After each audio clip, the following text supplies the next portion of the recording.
Joining us right now on the Cannons, JD, congratulations on today's event. It was terrific to be out there. So what's next now? Construction has begun. What do we wait to hear next from San Diego State? And what's going on with this project? We're well, one, thank you for having me on. And yes, what an exciting day for San Diego State. What an exciting day for the community of San Diego. So now we put a shovel in the ground and start digging. We're going to have a construction cam up in hopefully a week or two so everyone can, watch the progress on the stadium. And, we're out selling at this point. We've had a good start to our Founders Club and suite sales, and that'll continue throughout this year and into next year. So lots of activity around. When you look back on this process, I mean, there had to have been so many challenges. Was there ever a point in your mind where you didn't see this happening? Because again, shovels in the ground. We're going to have a construction cam. It doesn't even seem real yet. I can't wait to see the live feed. But was there ever a moment where you doubted that that you guys could pull this off? We had a group of us had a appropriately social distance lunch outside after the groundbreaking, and we were discussing. It was folks who go all the way back, 3.5 years to the very beginning of this, when we were still having discussions with Soccer City, and we discussed some of those moments when it was. Gosh, I don't know if we can get this done. And that just made us want to dig in harder and try harder. And that's the great thing about the group we had. They were dedicated, and whatever barrier got put in front of us, we worked really hard to, move that barrier out of the way. And we just kept our nose to the grindstone. And, look what hasn't happened in 20 plus years and what did happen in 3.5. Yeah, this is a point I want to take even a step further, JD. I was on a show yesterday, and they asked me about, hey, I hear you're going to get a new stadium in San Diego. I said, yeah, it's funny because we had an NFL team here that pretty much said it was impossible. Anything is possible, JD, if you set your mind to it. And I applaud the university. I applaud you. I applaud everybody that's been behind this project, because there is this sense in San Diego that we just simply can't get things done. And then that's not true. If you get the right people behind a project and they stay focused on the project, you can get things done in San Diego.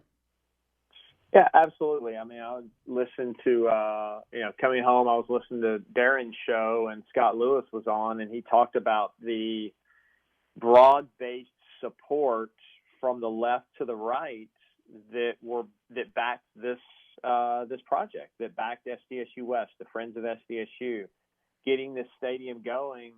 And it just goes to show, the power of San Diego State in this community, the fact that, over 60% of our living alumni are in this region, and we power this region, $5.67 billion economic impact. So it makes sense. I mean, it was hard. Don't get me wrong. There were a lot of people that wanted to make this as hard as possible or didn't believe it was the right thing. But you look at what we're going to do for the community of San Diego from a sports and entertainment area, residential, 15,000 more students are going to be going to San Diego State, in the not too distant future, hopefully. So we're making San Diego better. JD Wicker joining us on the Cannons on this monumental day for San Diego State. And JD, when did you begin to book a building like this? Because I think you said today at the groundbreaking that you name it, we'll host it. So what does that process look like, and how does that play out? Yeah, well, the good news is we're getting close to the contract for our third-party operator. Xtra is the company that's actually running the stadium for us currently, and then we're negotiating to have them run the new stadium. And, they're a major player in the market for, running facilities like this, marketing facilities like this. So I think once we get a little further in the ground, understand that we're on time, we'll start looking at shows and different events that we can start booking in the building, because we'll be fairly comfortable when it's going to open.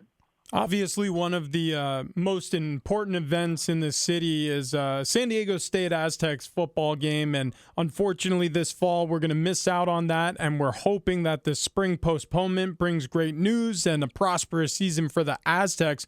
In the interim, what's Brady Hoke doing with the guys? How are spirits over there on the Mesa? Yeah, they were obviously disappointed with the news last week. They gave them the opportunity to take the week off this week if they wanted to, because school starts a week from today. They could go home and visit parents or friends or do whatever. We did ask them to, try to still be responsible and to do the things that they had been doing while they were on campus, and then we'll get back to campus and start working out again and, gearing up towards a spring. And Brady's done a good job of, sitting down with the coaches and, starting to formulate a plan of how do we get guys ready for the spring but not burn them out as well. So we're excited to get everybody back on campus next week and start that process again. JD, we have 10 FBS conferences. 6 are still planning on having a fall schedule. 4 have opted out, including the Mountain West. Do you believe it is necessary for the FBS to have a czar, a governing body, to oversee the operation, since the NCAA has no jurisdiction over the FBS? Is it time to find some unified leadership to guide Division I football?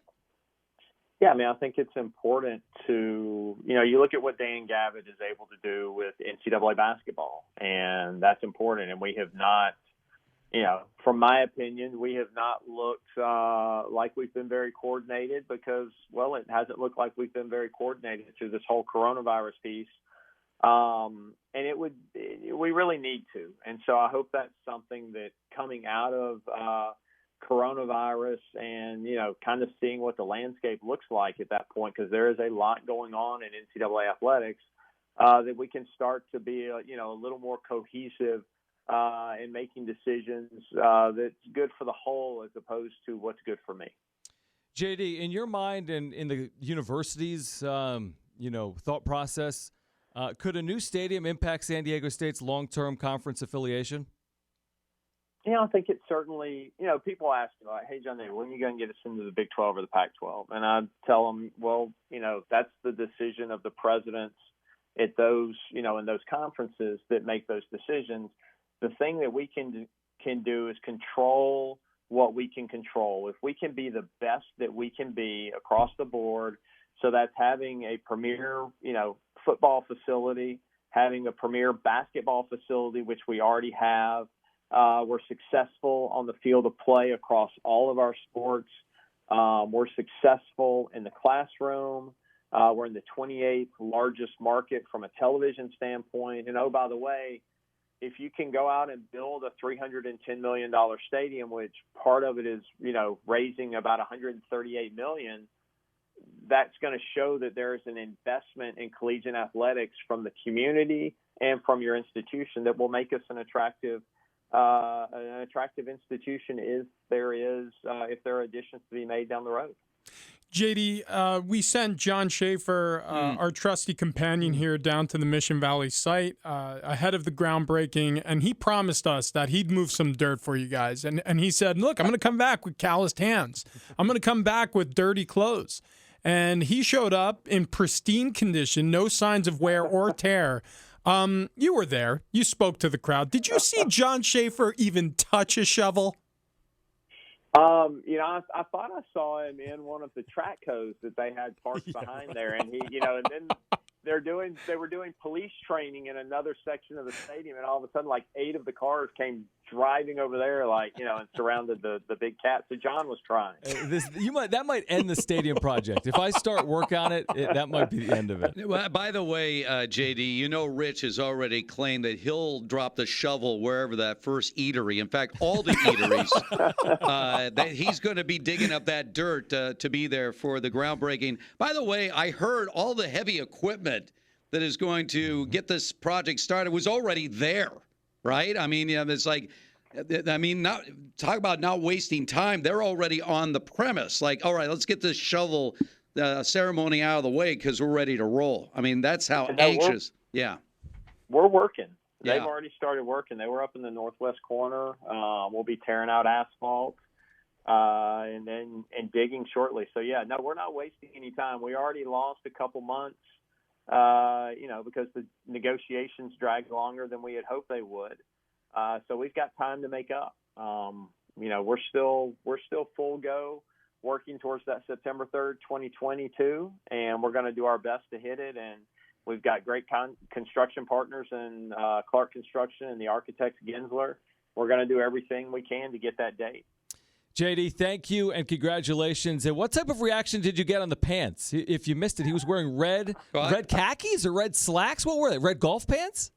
They were Nike finally made a pair of red golf pants. I was really fired up. So I ordered them immediately, and I've been waiting for just the right moment. And I was like, what better moment than the groundbreaking? And they have certainly gotten quite the reaction online, social media, from my friends back in Mississippi in the Southeast, my sister. So it's been fun. JD, congratulations on really a monumental day for the university, and we look forward to tracking the progress as it begins over there in Mission Valley. Guys, I can't wait to have the Cannons up in the press box for the first game to start the winning streak. Let's go. Oh, I can't wait. Can't wait. Get us there. Get us there. Thanks, JD. All right, guys. Appreciate it. Go Aztecs. All right, there you go, JD Wicker. Wow.